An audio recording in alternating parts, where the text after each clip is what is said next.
एक ऐसा देश जहाँ पर लड़कियों को कई लड़कों के साथ मौज मस्ती करने की इजाजत दी जाती है। इसी देश में दुनिया का सबसे खतरनाक मीट मार्केट पाया जाता है। एक ऐसा देश जहाँ की महिलाएं कई लोगों के साथ धंधा करके अपना घर चलाती है। इसी देश में दुनिया का सबसे बड़ा फिश मार्केट भी पाया जाता है।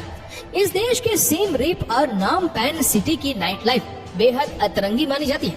यहाँ की लड़कियाँ अपनी खूबसूरती से लोगों को अपनी ओर आकर्षित करती है और लोगों के मन को मचलने के लिए काफी ज्यादा फेमस मानी जाती है। दोस्तों, आज हम बात करेंगे सबसे खूबसूरत देश कंबोडिया की। इस देश की जनसंख्या है तकरीबन 1,65,00,000 के आसपास। नॉम पेन कंबोडिया की राजधानी और इस देश का सबसे बड़ा शहर। कंबोडिया में बोली जाने वाली प्रमुख भाषा खमेर है। कंबोडिया दुनिया का एकमात्र ऐसा देश है जिसके झंडे पे एक इमारत बनी हुई है और ये इमारत हिंदुओं के सबसे बड़े विशाल मंदिर अंकोर वाट का ही प्रतीक है। इस देश की करेंसी कंबोडियन रियाल है, जहाँ पर भारत का 1 रुपया कंबोडिया के तकरीबन 49 रुपए के बराबर होता है। दोस्तों, यहाँ के लोग सबसे ज्यादा टेक्सटाइल इंडस्ट्री से जुड़े हुए। टेक्सटाइल इंडस्ट्री इस देश की आमदनी का सबसे बड़ा जरिया है। साथ ही टूरिज्म इंडस्ट्री से भी कंबोडिया को अच्छी खासी इनकम हो जाती है। इसके अलावा टिम्बर, फिश और टोबैको जैसे प्रोडक्ट्स का यहाँ से काफी ज्यादा एक्सपोर्ट किया जाता है।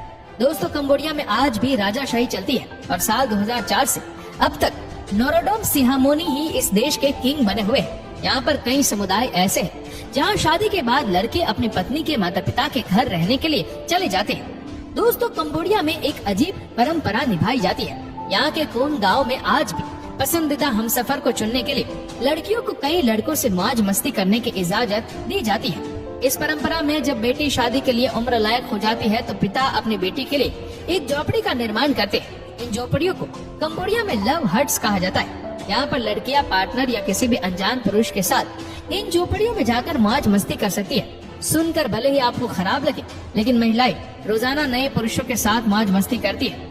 इस परंपरा में लड़कियों को पूरी तरह से इस बात की इजाजत होती है कि जब तक वह किसी लड़के से पूरी तरह से संतुष्ट नहीं हो जाती, वह अलग अलग लड़कों का इस्तेमाल कर सकती है। अगर वह किसी लड़के के साथ संतुष्ट हो जाती है तभी शादी के लिए हाँ करती है। जब तक उसे इस बात का विश्वास नहीं हो जाता है कि वो लड़का उसे शादी के बाद भी खुश रखेगा, तब तक वह शादी के लिए हाँ नहीं करती। वहाँ के लोगों का मानना है कि कई मर्दों के साथ ऐसा करने से औरतों का शरीर अधिक शक्तिशाली बनता है, जिसके माध्यम से हम अपना सच्चा प्रेमी खोज सकते हैं। अलग अलग पुरुषों के साथ मौज मस्ती करने का ये कारण ये भी है कि इसके जरिए महिलाएं कामदेव और रति देवता को खुश करना चाहती है। इस जनजाति के लोगों की इस परंपरा को क्रेउंग नाम से जाना जाता है।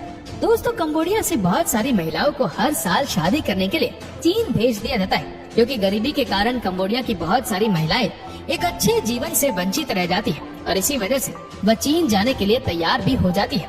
कंबोडिया के खाने की बात करें तो यहाँ के लोग खाने में चीन को भी पीछे छोड़ देते हैं। यहाँ के नॉम पेन सिटी का मीट मार्केट दुनिया का सबसे खतरनाक मीट मार्केट माना जाता है। यहाँ पर डुक्करों को खुलेआम बेचा जाता है, साथ ही जिंदा मछलियों को भी खरीद कर लोग ले जाते हैं। यहाँ पर लोग जिंदा केकड़े को भी थैलियों में भरकर खाने का आनंद लेते हैं। इस देश में मगरमच्छों को भी पका कर खाया जाता है, यानी कि कोई भी ऐसी चीज नहीं जो यहाँ के लोग ना खाते हो।